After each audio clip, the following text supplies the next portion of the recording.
Kindly recite Surah Fatiha for the grandfather of Meherban Ali, Sayyid Hussain Shah Shamsi Sabzwari Tabrizi.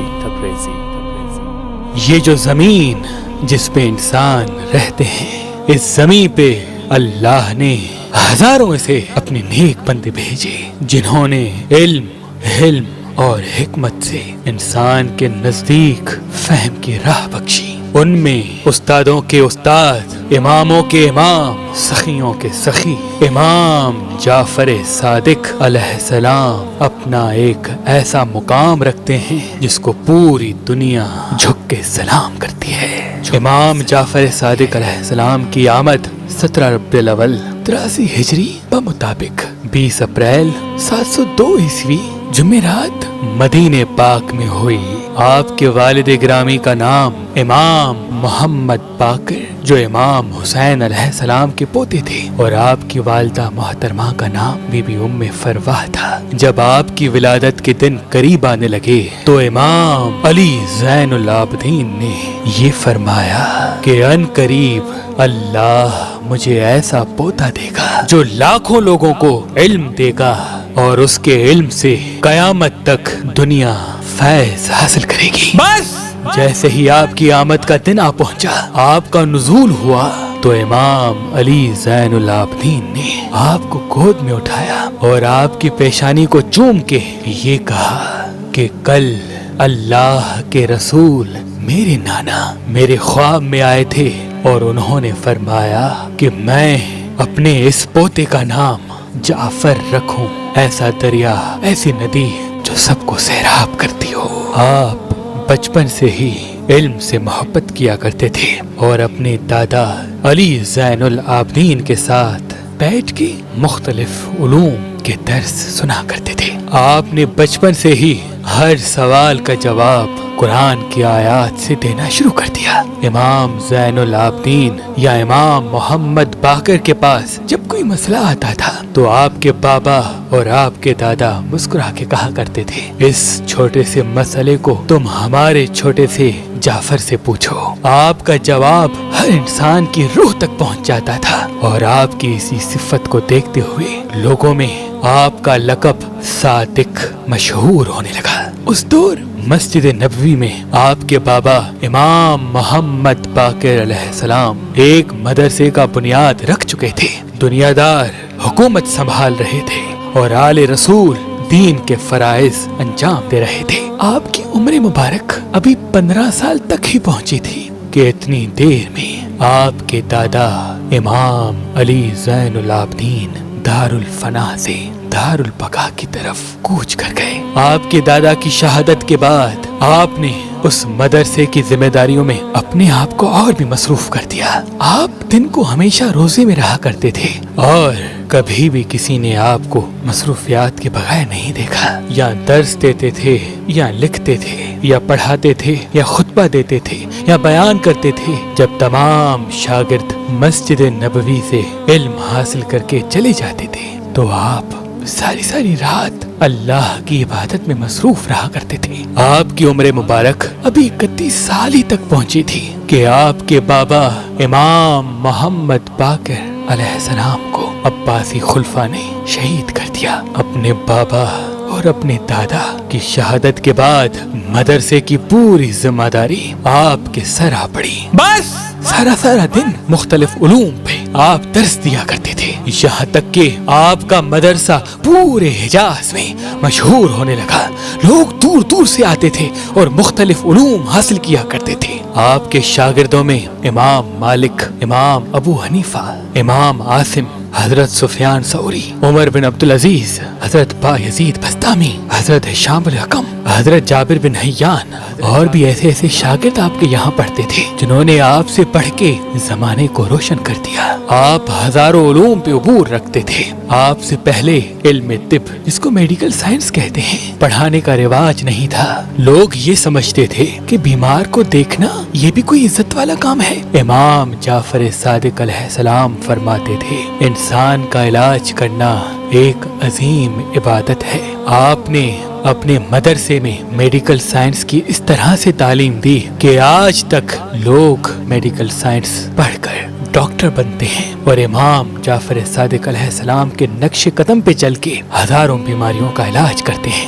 امام جعفر صادق پہلے وہ شخص تھے جنہوں نے انسانوں کے نزدیک اس بات کو واضح کیا کہ جتنی چیزیں مٹی میں ہوتی ہیں اتنی ہی چیزیں انسان کے جسم میں ہوتی ہیں۔ آپ نے فرمایا انسان کے جسم میں جو عناصر پائے جاتے ہیں ان کا تعداد برابر نہیں۔ اللہ نے انسان کے جسم کے وجود میں 4 چیزیں بہت زیادہ رکھی، پھر 8 اس سے کچھ کم ہیں، اور اس کے بعد 8 اور ہیں جو ان 8 سے بھی کم ہیں۔ 18ویں صدی سے انسان کے جسم پہ تحقیق کی گئی۔ 18ویں صدی میں فرانس کا ایک ڈاکٹر تھا جس کا نام تھا مارا۔ انسانی جسم پہ سب سے پہلے تحقیق اس نے کی۔ اس کے نزدیک امام جعفر صادق علیہ السلام کا یہ نظریہ تھا کہ جو عنصر مٹی میں ہے وہی انسانی جسم میں۔ یہ ریسرچ فرانس سے ہوتے ہوتے آسٹریلیا تک پہنچی اور بالآخر 19ویں صدی میں تمام ڈاکٹروں نے اس بات کو تسلیم کیا کہ انسانی جسم میں کل 20 عناصر موجود ہیں، 4 سب سے زیادہ اور اس کے بعد 8 ان 4 سے کم اور اس کے بعد 8 جو ان 8 سے بھی کم۔ انسانی جسم میں وہ جو 4 عناصر جو سب سے زیادہ ہیں، number 1 oxygen, number 2 hydrogen, number 3 carbon, number 4 nitrogen. اور اس کے مقابلے میں جو 8 چیزیں کم ہیں، number 1 magnesium, number 2 sodium, number 3 potassium, number 4 calcium, number 5 phosphorus, number 6 chlorine, number 7 sulphur, number 8 iron. اور جو 8 ان 8 سے بھی کم ہیں، number 1 molybdenum, number 2 selenium, number 3 fluorine, number 4 cobalt, number 5 manganese, number 6 copper, number 7 iodine, number 8 zinc. جب ان ڈاکٹروں نے اس بات کی تحقیق کی تو وہ دنگ رہ گئے کہ ہم نے اتنی ریسرچ کے بعد جو چیزیں آج جانی، لیکن آج سے 1400 سال پہلے امام جعفر صادق علیہ السلام نے پہلے ہی دنیا کو بتا دی۔ امام جعفر صادق علیہ السلام نے فرمایا کہ ان 20 عناصر کے اتار چڑھاؤ سے انسان کے وجود میں بیماریاں جنم لیتی ہیں۔ امام جعفر صادق علیہ السلام نے فرمایا کہ اللہ نے انسان کی عمر طویل رکھی ہے، لیکن انسان اپنی غذا سے اپنی عمر کو کم کرتے ہیں۔ کسی نے کہا اے نوازۂ رسول، وہ کون سا عمل ہے جس کو کرنے سے عمر کم ہوتی ہے؟ امام جعفر صادق علیہ السلام نے فرمایا گوشت زیادہ کھانے سے عمر کم ہوتی ہے، کھانا زیادہ کھانے سے عمر کم ہوتی ہے۔ 18ویں صدی کے فرانس کے ڈاکٹروں نے کافی ریسرچ کے بعد اس بات کو تسلیم کیا کہ زیادہ کھانا انسان کی عمر کو کم کرتا ہے، اور انہوں نے مدینے کی طرف منہ کر کے سلام کیا کہ 1400 سال پہلے امام جعفر صادق نے امراض کی جڑ کو پہچان لیا کہ جیسے جیسے انسان گوشت زیادہ کھاتا رہتا ہے وہ اپنے ہاتھوں سے اپنی عمر کو کم کرتا رہتا ہے۔ یہ سوچ امام جعفر صادق علیہ السلام نے دی کہ مچھلی کھانے کے بعد دودھ نہ پیا کرو کیونکہ اس سے جذام بیماری ہوتی ہے۔ امام جعفر صادق علیہ السلام نے فرمایا کہ انسانی جسم بیمار ہونے کے 4 اہم اسباب ہوتے ہیں۔ پہلا کہ انسان کے وجود میں عناصر زیادہ اور کم ہونے سے انسانی جسم بیمار ہوتا ہے۔ دوسرا غذا غلط کھانے سے انسان بیمار ہوتا ہے۔ تیسرا ہوا کے ذریعے سے جو جراثیم انسان کے جسم میں داخل ہوتے ہیں اور انسان بیمار ہوتا ہے۔ اور چوتھا کسی بیمار انسان کے جسم سے بعض مرتبہ ایسی شعائیں نکلتی ہیں جو ایک صحت مند انسان کے جسم کو بیمار کرتی ہیں۔ امام جعفر صادق علیہ السلام نے فرمایا روشنی سے، شعاؤں سے انسانی جسم بیمار بھی ہو سکتے ہیں اور صحت یافتہ بھی۔ اس دور کے لوگ حیران ہو گئے، چلو مان لیا عناصر زیادہ کم ہونے سے انسان بیمار ہوتا ہے، مان لیا کہ غذا غلط کھانے سے انسان بیمار ہو گیا، مان لیا، اور جراثیم داخل ہونے سے انسان بیمار ہو گیا، مان لیا، لیکن کسی کے جسم سے شعائیں نکلتی ہیں اور کسی کو بیمار کر سکتی ہیں، یہ کیسے ہو سکتا ہے؟ بالآخر 17ویں اور 18ویں صدی کے بیچ میں روس کا ایک شہر ہے نووو، انہوں نے اس بات پہ ریسرچ کی۔ مسلسل 20 سال ریسرچ کرنے کے بعد انہوں نے یہ تسلیم کیا کہ امام جعفر صادق کا نظریہ بالکل صحیح ہے۔ بعض مرتبہ انسان کے جسم سے کچھ الٹرا وائلٹ ایسی ریزز نکلتی ہیں